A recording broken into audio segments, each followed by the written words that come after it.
If we want peace, we have to become emotionally intelligent, getting to know the child within. This is from my book, The Self-Analysis Workshop. Psychopathology arises in an interpersonal context, and its healing must take place there too. For healing to take place, to work through childhood traumas or neglect, we need a healing relationship. In our earliest years, we were less capable of dealing with intense feelings, so we repressed them, what was too traumatic, too painful to experience, without threatening our self-cohesion, threatening our egos with disintegration. Our hatred, our rage, our unacceptable impulses or wishes were put out of consciousness or never allowed to enter into consciousness. Parts of ourselves may have been dissociated, split off from awareness. In situations today that resemble situations back then, feelings are aroused that we couldn't express then. Our egos actively seek situations in a repetition compulsion that remind us of traumatic experiences we had in our earliest years in an effort to master them. If our relationships today are safe and secure ones, healing can take place if we are willing to disclose our deepest feelings, express parts of ourselves that were dissociated, express affect repressed in childhood. It's in an atmosphere of nurturing, warmth, understanding, and acceptance that we can feel free to show another the parts of ourselves that are most vulnerable. Our goal must be the integration of all parts of ourselves into our personality. And the way to achieve that goal is to allow ourselves to feel the feelings we couldn't feel in childhood.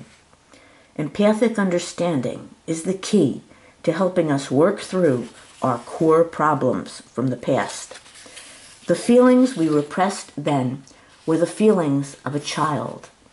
Because these feelings have been outside our awareness, that part of us hasn't grown and developed like the other parts of our personality.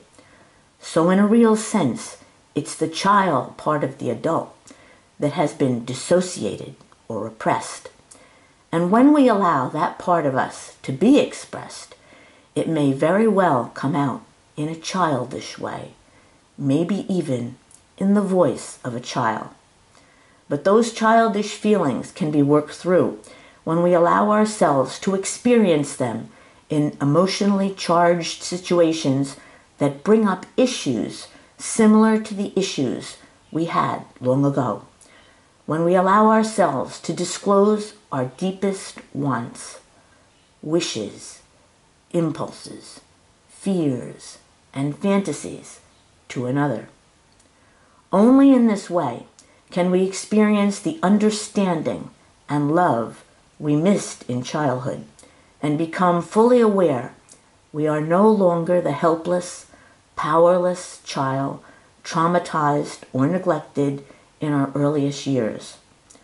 Only in an interpersonal context, in relating to intimate others, can we observe what triggers our feelings, what thoughts we think at that moment, what experiences from our past our feelings and thoughts are based on.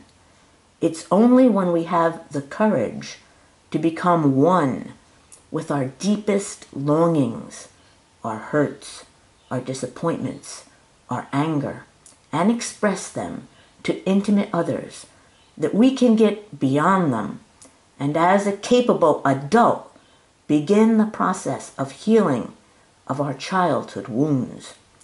Questions for self-analysis. Are you willing to be emotionally vulnerable, open, and self-disclosing about your feelings to trusted others? Are you willing to not hide even your childish feelings from those you trust and are intimate with? Do you cultivate an emotional environment in your intimate relationships devoid of criticism and judgment, where even negative affect can be freely expressed and its origins understood? Can you make connections between situations today that arouse deep emotions and their similarity to situations in your earliest childhood where emotions may not have been able to be expressed? What lies beneath your rage? Can you express the hurt and disappointment, fears and childhood wounds that lie beneath your rage? Can you express to a trusted other your deepest hopes, dreams, and wishes? Do you look behind your impulses to find dissociated parts of yourself? Are you willing to be completely open in your intimate relationships? Are your relationships mutual, with each person in turn willing to be understanding, accepting, containers of the feelings of the other? Can you accept the childish, wounded parts of yourself? Can you disclose them to intimate others? It's time for the world to become emotionally intelligent.